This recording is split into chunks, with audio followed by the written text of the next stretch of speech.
Hey, good afternoon. How's everybody enjoying the day so far? A pleasure to be here this afternoon. What a night we have ahead. Our next guest likes to say that the highest calling of leadership is to unlock the potential of others. Now let's, for a minute, contrast this with the liberal orthodoxy. They say that the highest calling of leadership is to unlock government coffers. Carly Fiorina's unapologetic worldview that America is unique because we recognize that neither government nor liberals bestow rights, but that only our Creator does, drives liberals crazy. To compound the offense in their eyes, groundbreaking corporate giants in this country are supposed to feel guilty about their success. Those who go on to become political stars are certainly required to be embarrassed about America. Well, thankfully, Carly Fiorina didn't get that memo. Rising from secretary to CEO, she broke glass ceilings precisely because she didn't even see them. As a presidential contender, she broke the rules again by refusing to credit her success to the ever-popular "I am woman, hear me roar" political movement. Rather, she credited the opportunity America uniquely gives those willing to work hard and grow the human potential that God gave them. Fortunately for all of us, her powerful message couldn't be silenced during the election, even by a liberal press who was furious that she wasn't playing by their rules. Carly was too quick for them, too polished, too passionate, too knowledgeable, and she was darn sure of what an incredible place America is for allowing the human spirit to flourish.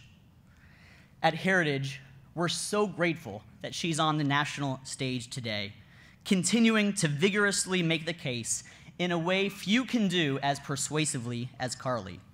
We're honored to have her join us here now. Ladies and gentlemen, please welcome a fellow Heritage President's Club member, Carly Fiorina.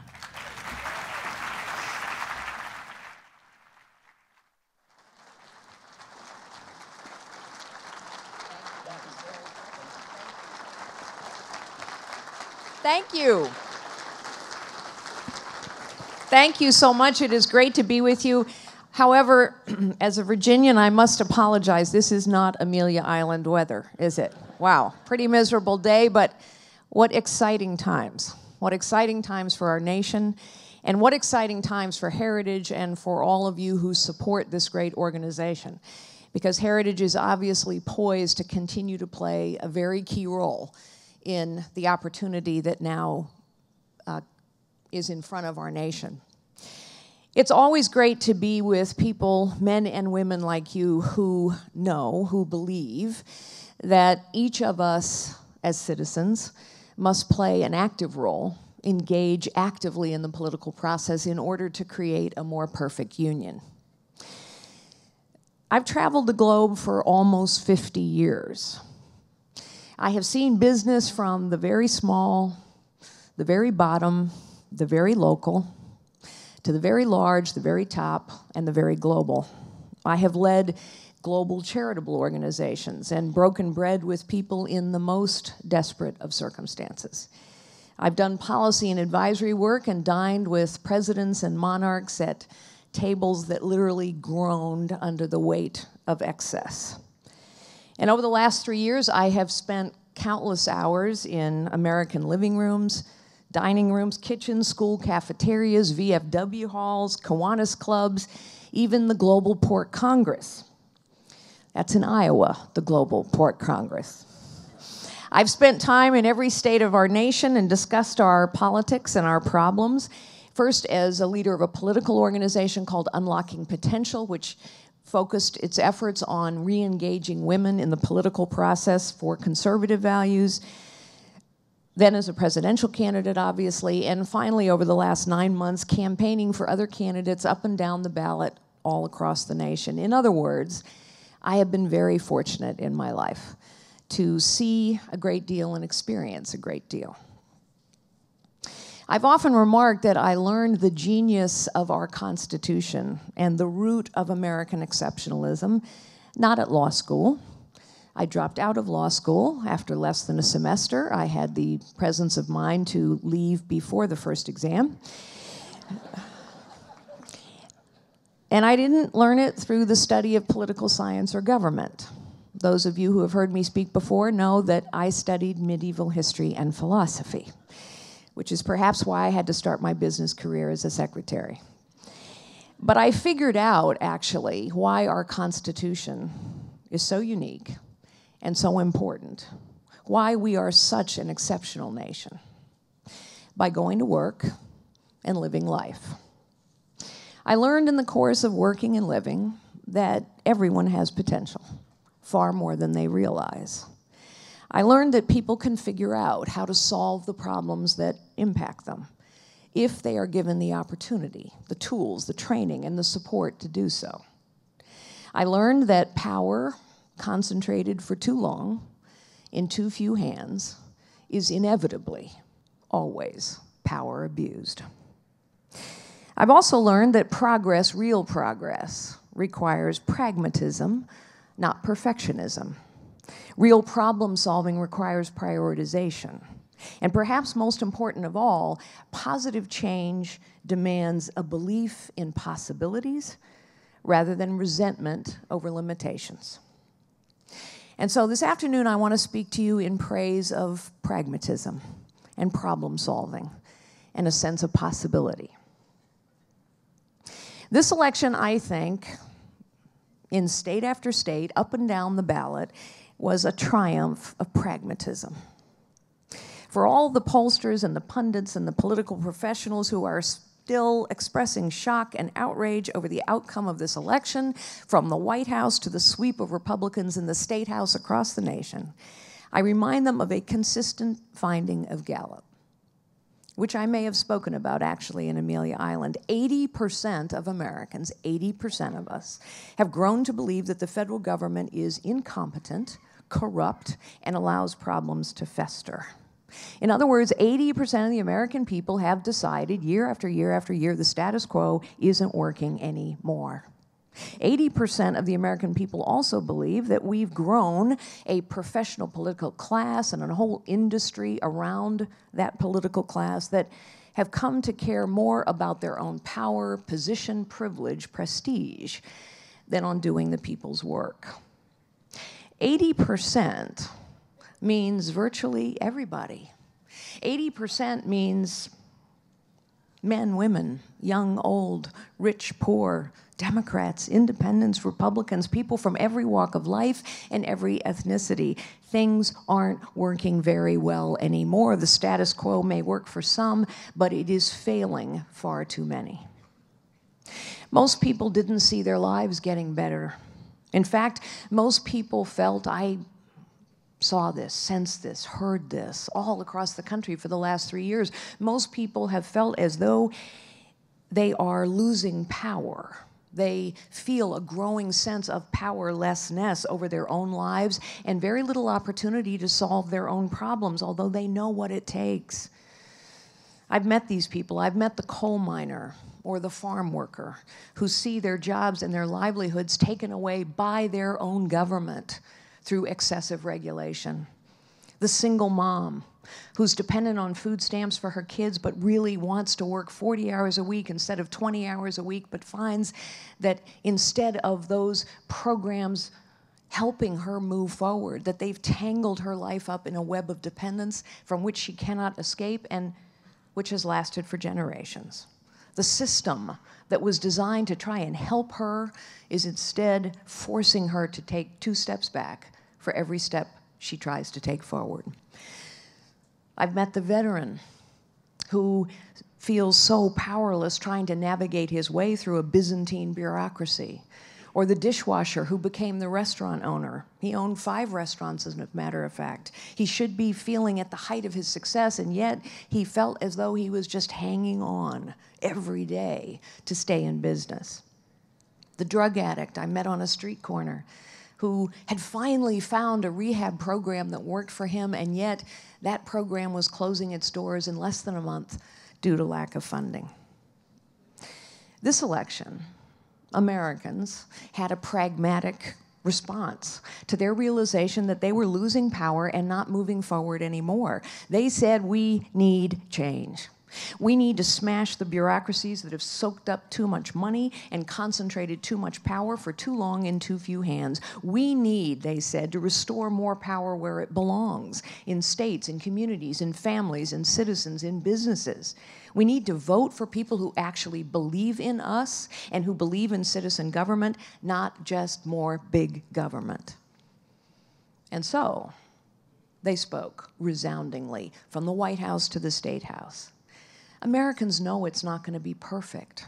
They don't expect perfection because Americans, in the end, are pragmatists, and they know that we're going to make progress. We have problems in this nation. We always have, we always will. Problems are part of life. But actually solving problems requires setting priorities. And so Americans, for example, said this election, you know, educating our children is actually a higher priority than arguing about who gets to use which bathroom.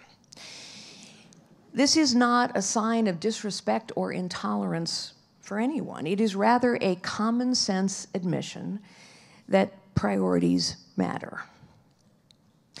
Now, you know, I said I've led change most of my life, and every time I've come to a situation where the status quo is ingrained and entrenched, where change is going to be incredibly difficult, I've always said that it's incumbent upon a leader in such a situation to shock the system. Not so much that the patient goes into cardiac arrest, but just enough so that the patient understands things are going to be different around here. And that is why I was so encouraged by what President-elect Trump and Vice President-elect Pence did with Carrier in Indiana last week. Because what they know, they understand, that the outsourcing of manufacturing jobs is a systemic long-term problem and requires a systemic long-term solution. But with that deal, the signal they sent, the shock they sent to the system was twofold. Number one, President-elect Trump said to those workers, I still care about you. I still care about your jobs. I haven't forgotten that you lost their jobs, and I am prepared to put political capital, said President-elect Trump, at the service of restoring your jobs. That is a powerful shock to the system that needed to be sent. But it was also a signal to the business community, to Carrier and many others. Hold on, hold on. Things are going to be different now. Stay where you are, because we are determined to make sure that this United States is once again the best place to do business, not the last place to do business. Those are powerful shocks. President-elect Trump has an opportunity to reset. I mean, really reset, not the red reset button, a real reset. I'm sorry, I'm going to have to, you know, let go of Hillary Clinton slowly. But in any event, so much to talk about. But in any event, instead of that red reset button, President-elect Trump said, no, we're going to have a real reset of how the world sees America, and the role that America will play in the world, and the way the rest of the world will have to deal with America. Now, President-elect Trump surely understands all of the diplomatic subtleties of the relationship between China and Taiwan and the United States of America. I've done business in China and Taiwan for 25 years, and so I'm clearly aware of the subtleties. But he sent a powerful message when he accepted a call from the President of the Republic of Taiwan. The message he sent was, think differently. Think differently about the role the United States will play. We will determine what is in our best interest. We will not necessarily let you decide what we do and how we do it. A powerful message, a shock to the system, just the kind of shock the system needs. A couple of weeks ago, I was engaged in a mentoring session with a number of mid-career businesswomen. And I was asked what I looked for in someone that I was hiring. I talked about courage. Risk-taking requires courage. And without risk-taking, there is no progress. Risk-taking requires courage because risk-taking always means mistake-making. And so courage is required because when you take risks to make progress, you will get criticized. I talked about character. Without it, the wrong things happen. And it is character that recognizes when principles must be preserved, even in the face of great difficulty. I talked about collaboration. Nothing worthwhile is ever accomplished by someone acting alone. Everything worthwhile is always a team effort, and progress, most especially, is always a team effort. But mostly, I talked about a sense of possibility. There are people, you know people like this, there are people who will look at a job and see its limitations, see its boundaries. They won't let me do this. I can't do that. I'll get criticized for trying this. Oh, those goals can't possibly be achieved. There are other people who will look at exactly the same set of circumstances, exactly the same job, and see possibilities. The people who see possibilities always achieve more. A sense of possibility is more powerful than skepticism or cynicism or defeatism. Optimism makes progress possible. Pessimism rewards the status quo, always. This, the sense of possibility, optimism, this is the genius of and the exceptionalism of our nation. We have always been optimistic enough to believe that a more perfect union could be conceived. Optimistic enough to trust in people's capacity for self-government. Optimistic enough to know that a system of checks and balances that disperses power into the hands of the many will always achieve more liberty, more justice, and more opportunity than power concentrated in the hands of the supposedly wiser few. Even when that system of checks and balance is messy and unpredictable and imperfect. This faith in our fellow citizens is the ultimate optimism. It is the belief that we all have the potential to be good and to do good. We are not exceptional as a nation because our people are inherently better than other people.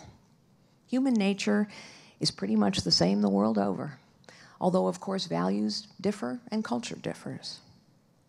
We are exceptional because at our core we believe in potential. We believe in possibility. And because of this core belief, more things have been more possible for more people in more places and in more circumstances than anywhere else on earth. Because of this belief in possibility, this optimistic outlook grounded in the foundation of the two core principles of our Constitution, that power concentrated is power abused and therefore power must be restrained, and that every individual has inalienable rights, that sovereignty rests with the individual, not with the state. Those two core founding principles, coupled with this sense of possibility and optimism, have made the American dream possible. And the American dream is far more profound than, can you buy a car? Can you send your child to college? Can you own a home? Although each of those things are important. The American dream fundamentally is the knowledge that none of us are defined by our circumstances, that all of us have the opportunity to choose our life. This is what the progressive left gets so profoundly wrong. This nation has never been about punishing some to ease the resentments and grievances of others. Even when those resentments and grievances are legitimate, we do not believe in punishing some to ease the resentments of others. This nation has always instead been about creating more possibilities for everyone. And nowhere has the left gotten it more wrong, of course, than on the issue of feminism. They've commandeered the term. And I think we as conservatives need to take the term back. Feminism used to be about empowering women. But somehow along the way, the word feminism came to believe that came to mean that you believed in certain things. When I ran for president, my candidacy was called an offense to women because I didn't believe the litany of left-wing causes that I was supposed to believe in.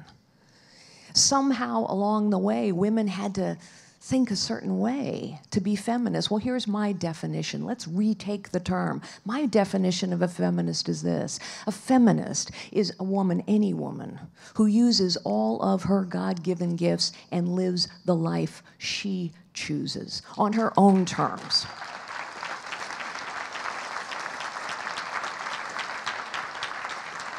She can choose to homeschool her 5 children, or she can choose to run for president. But she has the right in this nation, as does every man, woman, child, every citizen. She has the right to form her own opinions and defend her own beliefs, and she certainly has the right to vote the way she chooses. The progressive left believes in limitations, resentments, grievances, zero sum.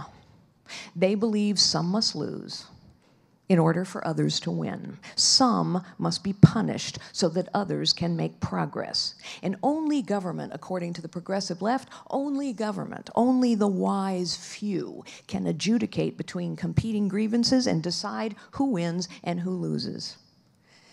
Americans are rejecting this philosophy. They are rejecting zero-sum identity politics. They are rejecting the intimidation of people who do not agree with them. And Donald Trump gave them a powerful voice to say no more. This is a nation of possibility for everyone.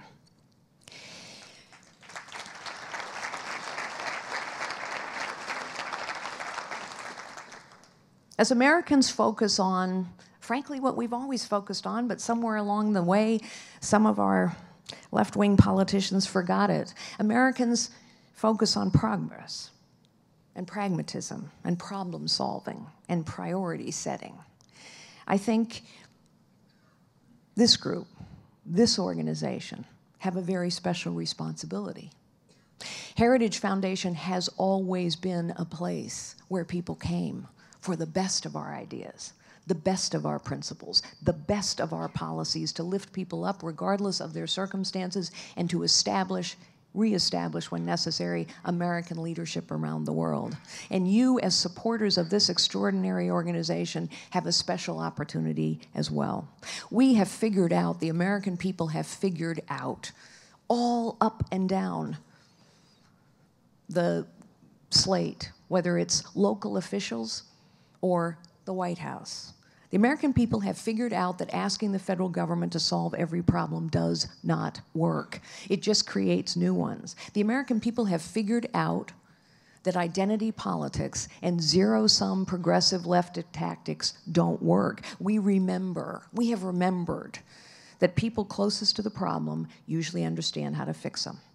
And we've reaffirmed that in a citizen government, states and communities need to play a large and vital role, not a small and subservient role. Our states, of course, were called by our founders laboratories of democracy. In truth, they are far more than that, because in truth, our states must reemerge as the locus and focus of problem solving. This means that states must reassert their proper role and return the federal government to its proper role. And Donald Trump, Mike Pence, Paul Ryan, to name 3 incredibly important officials, I believe are going to lead the way on this. This surely means more money at the state level and less at the federal level. And it also means states taking responsibility for what works and fixing what doesn't work. Let me give you just one example. It's an example very personal to me. Some of you know that my husband and I buried our younger daughter to the demons of addiction. And so I've done a lot of research on what works and what doesn't work. We know what works to help an addict recover. And the best addiction, as you know, is a scourge in this nation. It's an epidemic in this nation. And yet, the more we talk about it, the problem just seems to get worse. But the truth is, we know what works. We know the recovery programs that work. And the recovery programs that worked are community-based. They're community-based because an addict hasn't recovered until they are reintegrated back into the community of which they are a member. And so we need to make sure that community-based recovery and rehabilitation programs have the support and the funding and the resources that they need. So instead of money being stuck in some bureaucracy in Washington, D.C., let's send it to the state so the programs that are working get more of it. And that addict I met on the corner in New Hampshire isn't left wondering where he's going to go. That doesn't mean there is no role for the federal government. There is a huge and important role for the federal government. It is the legislature that must pass, and ultimately a President Trump who must sign into law criminal justice reform. And criminal justice reform is critically important because jailing addicts doesn't help them. Only the federal government can, for example, modify HIPAA laws. HIPAA laws were one of those well-intended pieces of legislation whose impact really has been to cut an addict off from their family and their community and people who care about them. The point is that every single one of the problems we have can be solved. There are solutions out there that work. Heritage has been compiling these solutions and supporting these solutions for decades. And to get any one of these solutions in place means that the federal government needs to understand its proper role and play it. And states and communities must understand their proper role and play that. And I believe we now have a golden opportunity to have the federal government do its job well and states do the job they were intended to do. This is a nation of possibilities. A citizen government, a government of, by, and for the people, all of the people, regardless of who you are, or what you look like, or where you come from, or what your circumstances. That kind of citizen government must be fought for. And so in a city consumed by politics, let us praise the pragmatism, the problem-solving skills, and the sense of possibility that Americans share. Progress has always required these things. So I said earlier in my speech that we need to reclaim a word. We need to reclaim the word feminist. I think we need to reclaim the word progress. Progress is a conservative value.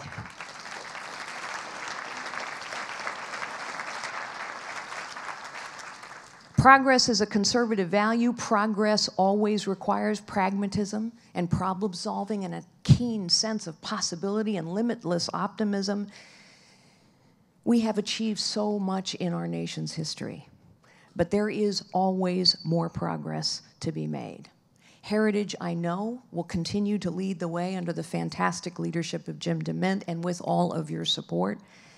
And the Trump-Pence administration give our nation an incredible opportunity. So let us focus with a sense of optimism and with a belief in limitless possibilities. Let us focus on the pragmatism, the problem solving, and the conservative principles that we know work best to unlock the potential of this exceptional nation. Thank you so very much.